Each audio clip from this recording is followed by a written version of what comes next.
All right, so we have here with us Yash Kakadia. He is founder and CTO for two amazing companies, Security Brigade and also Shadow Map. What is it? Yes. Yeah, and it is amazing work that they are doing. I read one of these articles how they are identifying the Chinese intelligence organizations, how they are basically getting into Indian psyches and Indian data and utilizing it for their own defense and other applications. And it is indeed our pleasure to have Yash as one of our speakers for GTR 2020, which is the fifth edition for the conference. So Yash, we welcome you, and if possible, I would like you to just say a few words about you because I think you are a star. I know you since 2006. You were basically covered in Hindustan Times as one of those security ethical hackers, which probably is a dream job and a dream kind of work that everybody wants to do. So we want to hear a little bit about yourself as Uh, well, Yash. I was just trying to think of how long ago that was, and I think that was about 11 or 12 years ago, so quite some time. Yes, yeah, Uh, yeah, so I mean, like you said, right? So I been in this information security space for about 15 years or so professionally now. So Security Brigade's been around for about 14 years, so it's been quite a while. And I've spent most of that time essentially doing this, right? Working with different customers around the world, trying to figure out what their security challenges are, how we can play a role in terms of reacting quicker, right? So the challenge with security is always a game of who has the bigger hammer, right? You do some innovation, come up with a bigger hammer, and sort of take control of the situation. And the next week, the attacker does the same thing, and you sort of keep upping the ante until somebody wins, right? So that's essentially what we do, right? Where we keep trying to figure out how to survive for another week, and then keep that going, right? So yeah, so that's the large part of what I've done. Shadow Map came around more as a learning from customers, right? Where we realized that everybody started moving to the cloud and everybody started blowing up their infra, right? It went from having a few things online and 10% online and 90% internally to 100% moving out of the office. So we started, I mean, Shadow Map, the idea came up saying, how do we figure out the chaos, right? How do we figure out everything that's there on the internet and bring it into a single view and sort of do something on that front, which has been really interesting because, like you said, with Zenua data, right, we've been able to do a lot of really interesting research projects because when you scan that whole of the internet, that amount of data you get is fascinating, right? And some really interesting stuff there. So whether it's if a new vulnerability comes out in SAP, we can actually study in real time how much of the world is impacted and then what geographies are impacted, and then look at the data change as people patch and things. So it's quite fascinating from that perspective. no, no, very true, Yash. So I'm sure that audience, when they hear more about what you're going to cover, I'm sure that this will be one of the most enthralling sessions. But on a lighter side, I know that you have been one of the young crusaders in this information security side and ethical hacking as well, and now Shadow Map. It's the journey has been amazing, and want to hear what is exactly your passion, Yash. What exactly keeps you going? What is your energy points? What is your success mantras? uh, um, I mean, for us, honestly, uh, it's a part of curiosity. I think is more than anything else, right? So, which is why even when Shadow Map came around, I really jumped into it as a significant part of my role every day, right? Because after doing, I mean, 13, 14 years of VAPT, AppSec, and looking at that space, I was always happy to jump into new areas and look at that, right? So I think I mean, what essentially really motivates me to do what we do, right, is pushing that envelope, and which is the really fascinating part, right? So even if you take traditional VAPT, right, it's been around for about 20, 25 years, probably the concept, 20 years at least. I think the concept's been around, and we still have to keep coming up with new ideas to sort of push that envelope a little bit further with each assessment to make sure that the work that we do is the best that's available to customers, right? Otherwise, you're doing the same generic work that everybody else is doing, and that's so. I mean, if you look at what we do as well, there's a huge role that automation plays, AI plays as well in what we do, because then we've realized that by leveraging that AI, we can look at in real time data across all, say, 100 assessments that I'm conducting today, right? Or the last 5,000 assessments that have been conducted, take lessons from that, right automation to sort of take advantage of that and deliver something that's significantly better, right? And that's the part that I genuinely find more than just security itself or more than the hacking concept or anything of that sort, right? That ability to keep incrementally driving improvements in an area where you thought you had hit a wall, right? You said, you know what, this is as secure as it can get. And then 2 years later, you look back and you think about what a joke it was at that time compared to what you're able to deliver today, right? And that's really interesting to me, to be honest. But yeah, I think since you mentioned the ethical hacker idea, right? It's actually an interesting challenge. So when I started out, that concept of the young ethical hacker was a new concept, right? So people never took it seriously. You walked into meetings and people would, dismiss the idea essentially. And the challenge now is it's become too popular a concept. So now when I go and I'm too old to go present anymore. So I've been on the negative end of it on both sides here. Agreed. But I don't think you look old at all. You look as young as you have passed out of college, Yash. So you can actually, yeah, do whatever you want. I was just thinking, Yash, like for example, if we look at the current scenario, especially during the COVID, work from home has increased a lot. And if you see 80-90% of the population today, or the big IT companies, or even large consulting companies, MNCs, they're all working from home across the globe, right? Now, earlier the organizations were worried about the data being secure when the people used to be in their own space. So they had their own setup where basically it was all glass enclosure. Even the people would not be allowed, the outside people would not be allowed to enter inside. And now we see it has completely changed in 3 months, 5 months, 6 months, right? So what we consider to be secure right in the company's premises now has gone to person's home. So do you think it is impacting the way that people are thinking about the data security, or security was basically overhyped earlier? So I think there are two parts to this, right? So one is from an enterprise standpoint, I think there's improvements happening, right? People would make assumptions that when data is in their office, it's secure, but at the same time, they would not put controls in place that would ensure that or monitor that or track that, right? Now that hand has been forced, right? You no longer have the comfort of knowing that this guy is sitting in your office, in your room, where you have cameras and have all these things. So you're forced to actually implement controls on the laptop level, on the VPN level, on the monitoring level to address that, right?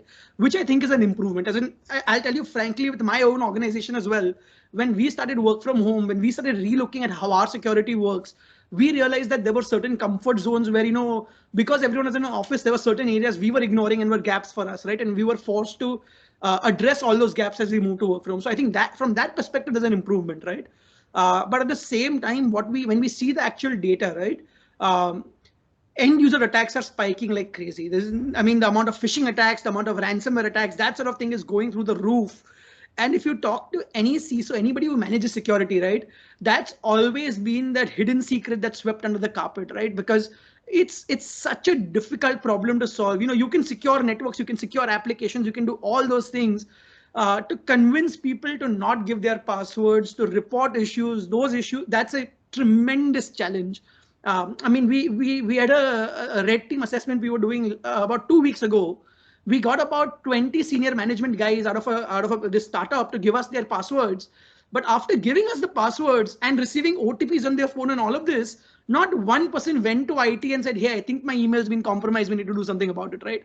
And that's the challenge where everybody's struggling right now. And which is why you're seeing these more ransomware attacks happening and all this stuff sort of spiking up significantly now. Yeah, amazing. I think, we need to, and when you talk about senior managers making those mistakes, that is basically something very, very scary, because we are used to basically trusting people so much. And when that this can be broken easily, that's basically an easy entry point, or basically a small vulnerability that can be cracked very easily, right? So difficult situation to be in, Yash. Yeah. Right. Absolutely. I would not want to be a CISO right now for sure. Right. All right. So yeah, we are sure that a lot of people will enjoy all these discussions, and the topic that you'll bring in, we'll be keeping that secret for now. But on a lighter side, can we ask some general questions to you about your maybe what you like, and sure. Like for example, where do you belong to, and any specific food item, that place basically that you long for, and that you probably would want to have in these days? So belong to, as in I've grown up in Bombay, right? I was born and raised in Bombay. Originally, I mean, family is originally from this place called Balasinor, which is a small town in Gujarat, right? I was actually just there about a year ago, right before COVID happened, actually. So I was glad to go there after a decade or so. Craving food is a weird thing, right? So I think, I mean, as you can probably tell, I pretty much like all foods. But I think dosa is definitely one thing that I can eat pretty much 4 days a week, no questions asked, no challenge whatsoever. So that's probably yeah, if I had to pick one food in the world, that would definitely probably be it for me. Very nice. So any specific dosa joint in Mumbai that you would basically say and recommend to our audience who are watching this from all across the globe? Oh, wow. Let's see. No, but I think there's Dakshin Narayan in Mumbai. That's really good. There's Shiv Sagar, which I essentially really enjoy as well. So I can't think of anything else, but those are the two that I definitely, I mean, usually go to at least once a month in the pre-COVID world, though. But yeah, definitely there once a So month. yeah, with the foodie, and you said that yeah, you're pretty like everything, and I am a foodie. So do you cook as well, by any chance? Not so much, not so much. I mean, I do know how to cook, and I do occasionally cook, but it's more of a specialist role, right? Uh, it's not a functional role. It's a when required sort of role. But yeah, I do. I mean, usually, like, I mean, I think this period has been a little bit hectic for us. But before that, usually Sunday breakfasts and things of that nature is what I would cook more than anything else. Okay, wow, very nice. So have you ever come across a situation where food can be used as a security mechanism or break into some organization? So it's actually interesting, right? So whenever we do a red team assessments, right? The idea of always being casual is very key, right? Because sometimes you want to do physical security assessments where you want to just walk into an office, right? Why try to hack into them if you can just walk in and walk straight into the office, find a desk, sit down, connect a wire, get onto the LAN, and go and access everything, right? So when our guys do that, they'll usually get a t-shirt printed for that company, right? So they'll get a t-shirt printed with company XYZ logo over here. They'll get a little tiffin bag filled with food, make it really look like that normal employee. At lunch peak hour, they'll walk back into office, maybe talking on the phone, maybe disgruntled with that little tiffin in their hand, just finished lunch, just coming back. And it works a surprising amount of times where they're able to get, go ahead, get in. So at least in that context, maybe food can play a role. Right. Interesting. Very interesting. Yes. So yeah, I'm sure that these kind of incidences probably you would have used to get into some organizations as well. So on a general front, who has been your inspiration? Yes. What exactly is there some inspiration in the entire story in your making? In I don't think there's any particular person. There's a lot of different people. So I mean, having read a lot, right, in terms of different entrepreneurs or different technology stories over the years. So say, for example, from the Apple story, I choose the little bit of a deviation, right? Not the Steve Jobs, but the Steve Wozniak character is the one I really look forward to, where it's somebody who's just driven by curiosity of technology, not really by revenue numbers or not really by sales or things of that nature, right? So typically those sort of characters, and there are loads of them. Whether it's in information security, you have a whole bunch of pioneers, right?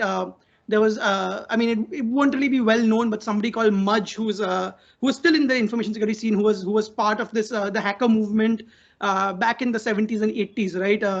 And actually, he was so a lot of people in that sense that have come and gone over the years that have done really interesting work, which has allowed people like me to actually come around after that and sort of grow on that work and grow on the progress that they have made in the field that we've been able to leverage now, right? So a lot of people in that sense, yeah. Very nice, amazing.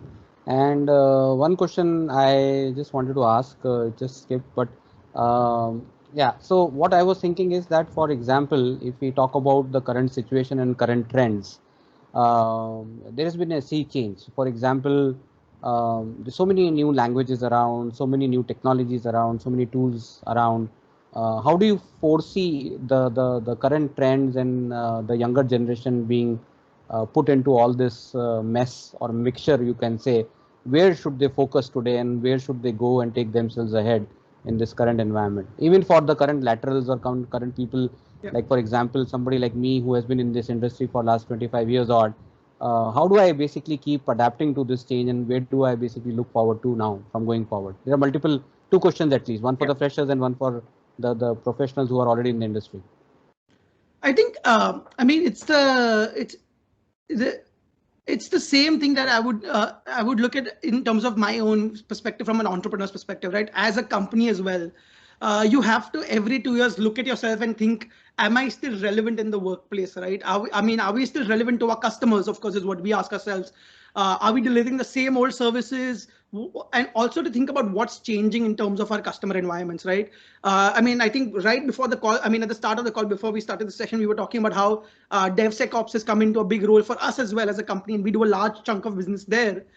So that was one of those things where we sat back and you said, okay, should we continue being a VAPT company only, or should we look at, what is the next set of challenges our customers have, right? And I think for established professionals, of course, that is always going to be the question, right?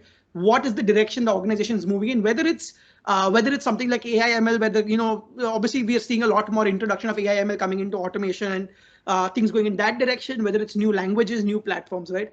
I don't think there's any particular platform or language that people need to go towards. I mean, all of them do their job well, right? And it really depends on your organization and what you see as your path. But I think that's critical, right? To spend every year to basically sit down and think about yourself, what do I want to do going forward, right? And is my current experience, my current skill set aligned with those goals or not? And if not, then obviously, I mean, and we live in a time now where there's just so much content available online, whether it's online courses, whether it's things like Coursera and just even YouTube, right? Where there's so much available to sort of quickly adapt new skill sets. So I think that's definitely something something that needs to be done, right? And is critical for moving forward as well. But also on the fresher level, right? For freshers, as in the advice that I really like giving freshers is, when you start your career, maybe don't jump into a giant organization. I mean, there's always time to get there, right? Go into that smaller organization where you get to put on 3 different hats, and you might have to pull 20-hour days and have a really hectic year. But I think the amount of exposure you get there in terms of technologies, in terms of different platforms, is something that you can't really replicate in a larger organization, right? So I think all freshers should sort of go through a cycle where they experience different things, because about processes, customer management, delivery, things like that, you can't really learn in a small organization as well as a larger one, right? So to sort of balance those things. So I think that's really critical from a fresher standpoint. Very nicely said. I think that is two very wonderful points you spoke about. Now, I'll probably ask this last question. We intended to keep it short. Obviously, you are an entrepreneur since very early days. People all talk about the rosy things being an entrepreneur. So what has been the most toughest points or the challenges, if you can bring that out? I'm an entrepreneur myself, so I know, but I want to hear from you. Sure. Are we in the same boat? Are we basically in the same thinking world? But I would like to hear from you, Yash. So I think, so there are 2 different challenges I see here, right? So one is the solo entrepreneur, right?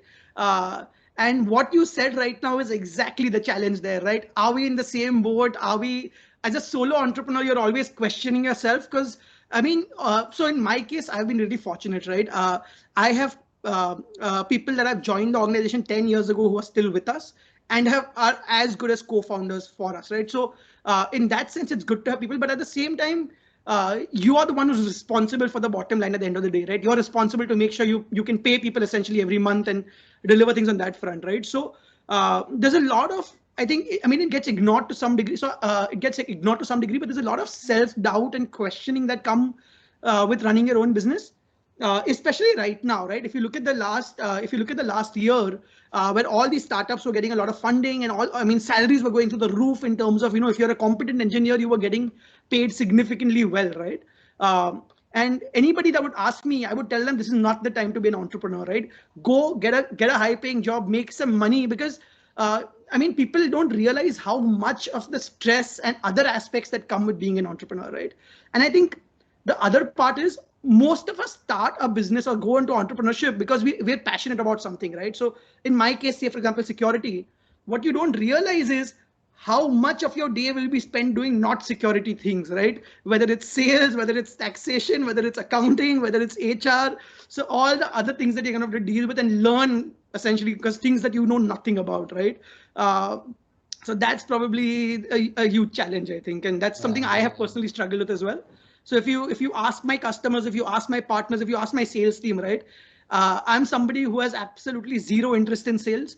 I only really care about the product or the actual security projects that we do, right? So if they let me run things in the complete sense, I would probably just do projects and not really worry about getting new work. Which doesn't work very well. Yeah. So you have to hire people who can then force you into playing the different roles and wearing the different hats, I guess. Very nicely said. I agree with that completely, Yash. It's been wonderful speaking to you. We are looking forward to your amazing session, and really thank you for your time today. I'll connect back with you again and see Yeah, how we take it ahead on the GTR side. Thank you sure. so much, Yash. Thank you so much, Aditya. It was a pleasure. Yeah, yeah.